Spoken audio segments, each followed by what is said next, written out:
जय हिंद मेरे प्यारे बच्चों, स्वागत है आपके अपने YouTube चैनल फोटोन क्लासेस में। तो मेरे प्यारे बच्चों, पिछले वीडियो में हमने एक्सरसाइज 10.3 का डिस्कशन किया था और डिस्कशन में हमने आपको 3 टॉपिक बताया था। पहला टॉपिक हमने बताया था डॉट के बारे में, डॉट कैसे निकालते हैं। दूसरा टॉपिक हम आपको बताए थे एंगल निकालने के लिए, और तीसरा टॉपिक 2 वेक्टर का बिंदु गुणनफल निकालने के लिए सिखाए थे।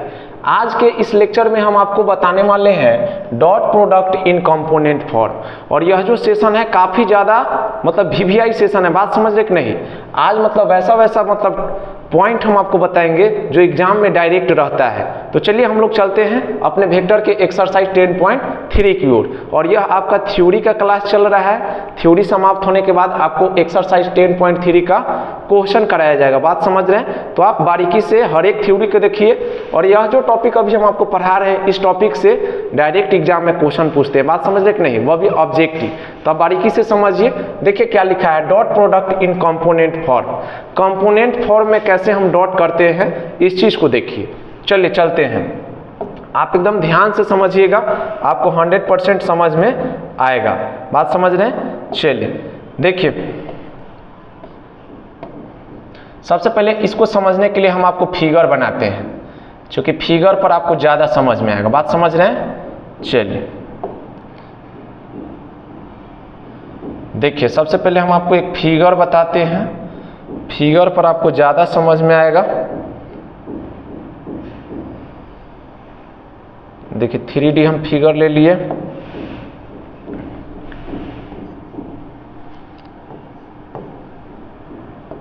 आप इस चीज को अच्छे से देखिए। सबसे पहले चलिए इसको हम फ्रेम में डाल दे तो अच्छा रहेगा।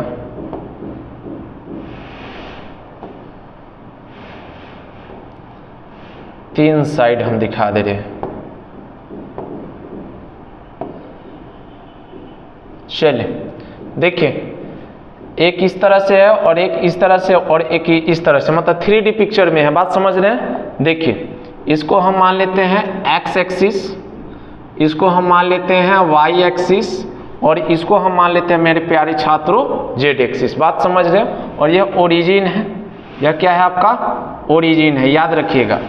एक्स एक्सिस पर आप जानते हैं आई कैप होता है, एक्स एक्सिस पर क्या होता है आई कैप, क्लियर है। वाई एक्सिस पर आप जानते हैं जे कैप, और जेड एक्सिस पर मान लीजिए के कैप है, बात समझ रहे हैं कि नहीं। देखिए डॉट प्रोडक्ट इन कंपोनेंट को फॉर्म को समझने के लिए सबसे पहले हमने पिक्चर ले लिया, 3D पिक्चर, जिसमें इसको एक्स एक्सिस, इसको वाई एक्सिस और इसको जेड एक्सिस मान लिए। और याद रखिएगा,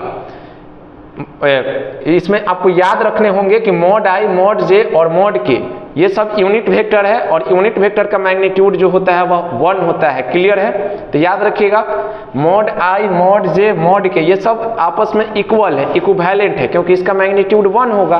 तो यहाँ पे देखिए एक पॉइंट हम लिख रहे हैं, चूंकि मॉड आई जो है वह बराबर होता है मॉड जे के, और मॉड जे बराबर होता है मॉड के, ये सब यूनिट वेक्टर है, इसलिए इसका मैग्नीट्यूड कितना होगा मेरे प्यारे छात्रों 1 होगा। याद रखिएगा इस चीज को।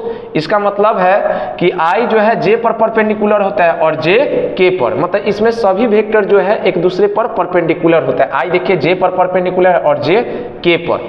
तो यहाँ से एक और पॉइंट निकलता है कि वेक्टर आई जो है परपेंडिकुलर है वेक्टर जे पर, और वेक्टर जे परपेंडिकुलर है वेक्टर के पर, बात समझ रहे कि नहीं।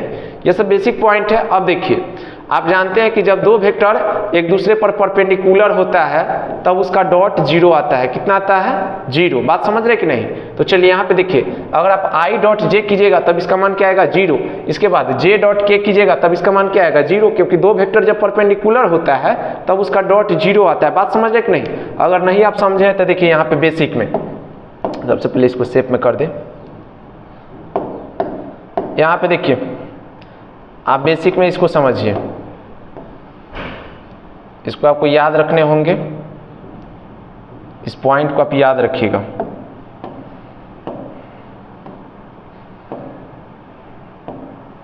चल ये कुछ नहीं है, मॉड आई मॉड जे मॉड के जो है ये सब यूनिट वेक्टर, इसलिए इसका मैग्नीट्यूड 1 होगा।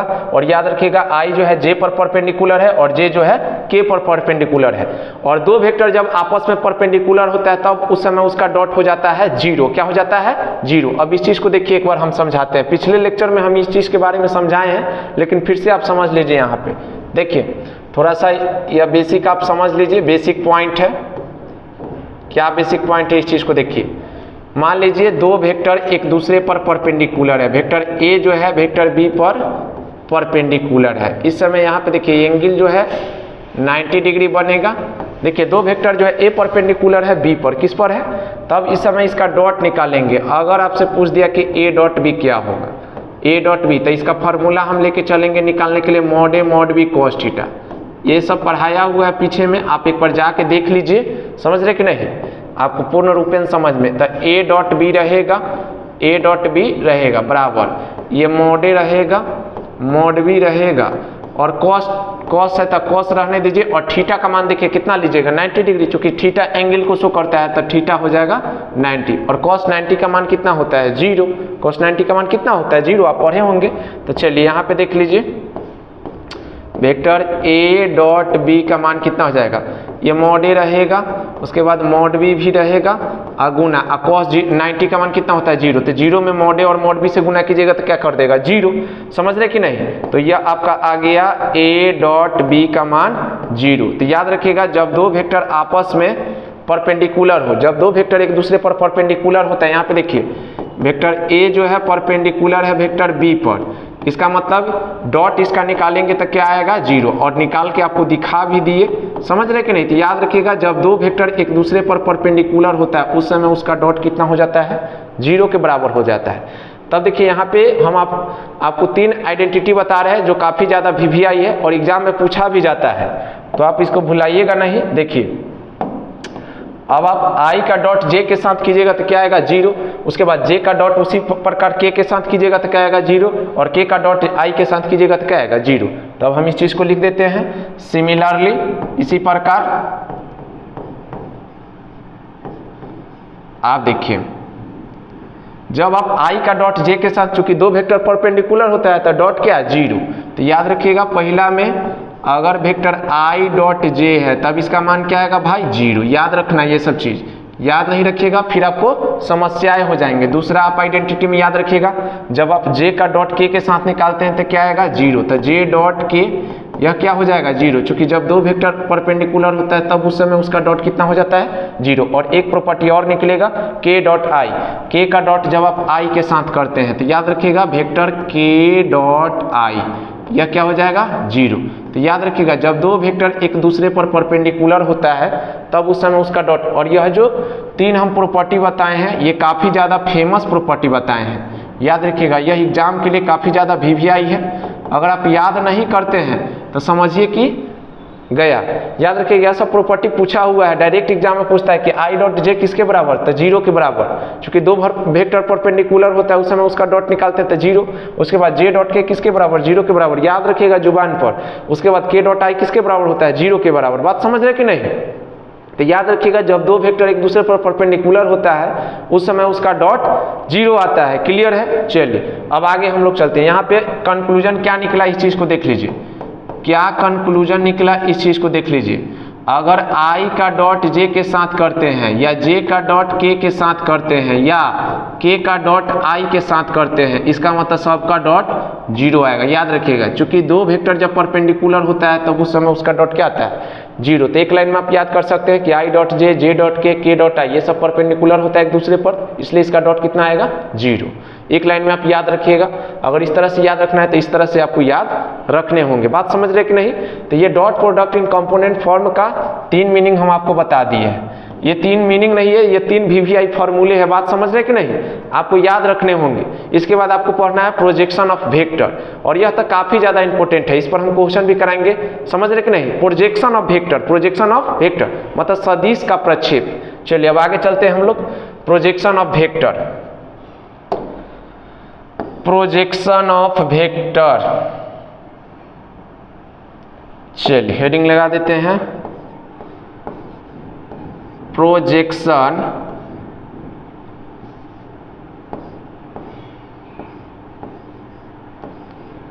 Projection of vector, projection of vector, सदिश का प्रक्षेप, इसको बोला जाता है हिंदी में सदिश का प्रक्षेप। चलिए, प्रोजेक्शन ऑफ वेक्टर,